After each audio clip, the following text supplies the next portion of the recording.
আসসালামু আলাইকুম ওয়া রাহমাতুল্লাহ। আশা করি সবাই ভালো আছেন। আজ আমি আপনাদের সামনে উপস্থিত হয়েছি একটি গুরুত্বপূর্ণ বিষয় নিয়ে। টিকটিকি মানুষের এত বড় শত্রু সেটা আমরা কেউ জানি না। ইসলামে টিকটিকে মারলে 100টি নেকি আছে। চলুন বিস্তারিত জেনে নেই। ইসলামের দৃষ্টিতে টিকটিকি মারার আদেশ আছে। নবী করিম সাল্লাল্লাহু আলাইহি ওয়াসাল্লাম হাদিসে বলেছেন, যখন হযরত ইব্রাহিম আলাইহিসসালামকে আগুনের মধ্যে নিক্ষেপ করা হচ্ছিল, তখন দুনিয়ার মধ্যে যত রকম প্রাণী আছে সব রকম প্রাণী ইব্রাহিম আলাইহিসসালামের সঙ্গে ছিল এবং আগুনকে নেভানোর চেষ্টা করেছিল, শুধুমাত্র এই টিকটিকি ছাড়া। কারণ এই টিকটিকি হযরত ইব্রাহিম আলাইহিসসালামের আগুনে ফুঁক দিয়ে আগুনকে আরো উত্তপ্ত করে দিয়েছিল। এ হাদিসের দিকে আপনি লক্ষ্য করেছেন তো? আজ আমাদের ঘর বাড়িতে টিকটিকি আসছে ও যাচ্ছে, কিন্তু দুঃখের বিষয় আমরা টিকটিকির প্রতি খেয়াল করি না।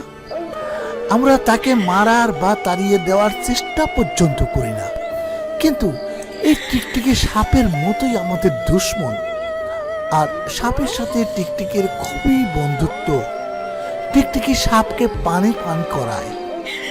বিভিন্ন সময় টিকটিকি যেখানে থাকে বিভিন্ন রকম সংকেতের মাধ্যমে সাপকে সেখানে আমন্ত্রণ জানায়, যা বিজ্ঞান থেকে জানা যায়।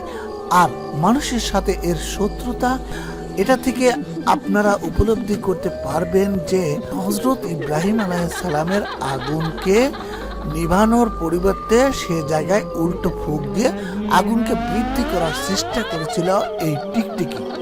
মুসলিম শরীফের একটি হাদিসে এসেছে, রাসূল পাক সাল্লাল্লাহু আলাইহি ওয়াসাল্লাম ইরশাদ করেছেন, যে ব্যক্তি টিকটিকিকে প্রথম আঘাতে মারতে পারবে তার আমলনামায় 100টি নেকি লেখা হবে। সুবহানাল্লাহ। প্রিয় দর্শক, আজ থেকে মনে মনে ঠিক করে নেবেন, যেখানে টিকটিকি দেখতে পাবো আগে তাকে মেরে ফেলবো এবং 100টি নেকি হাসিল করব। আর এই টিকটিকি খুবই বিষাক্ত প্রাণী, যা ডক্টরদের কাছ থেকে জানতে পারা যায়। তারা বলেন যে বাসন বা প্রাণীতে টিকটিকি পায়খানা বা প্রস্রাব করে দেয়, সে পানি পান করলে ডায়রিয়া হয়, যার কারণে একজন ব্যক্তির মৃত্যুর সম্ভাবনা বেড়ে যায়। অতএব টিকটিকি দেখা মাত্র মেরে ফেলবেন এবং বাড়িতে থাকতে দেবেন না। আর এই টিকটিকিকে বাড়ি থেকে বের করার সহজ পদ্ধতি হলো ব্লিচিং পাউডার পরপর 5 দিন বাড়ির আশপাশে ছিটিয়ে দিন।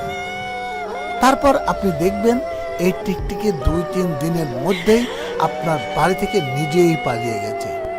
অনেকেই এই টিকটিকি দ্বারা অনেক ক্ষতিগ্রস্ত হয়েছেন এবং অনেকে বড় বড় অসুখের সম্মুখীন হয়েছেন।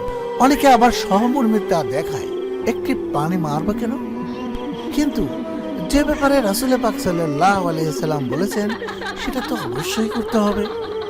তাই টিকটিকি দেখা মাত্র রাসূল পাক সাল্লাল্লাহু আলাইহি ওয়াসাল্লামের নির্দেশ মোতাবেক আমাকে মারতেই হবে। বিনিময়ে 100টি নেকির হকদার হয়ে গেলাম।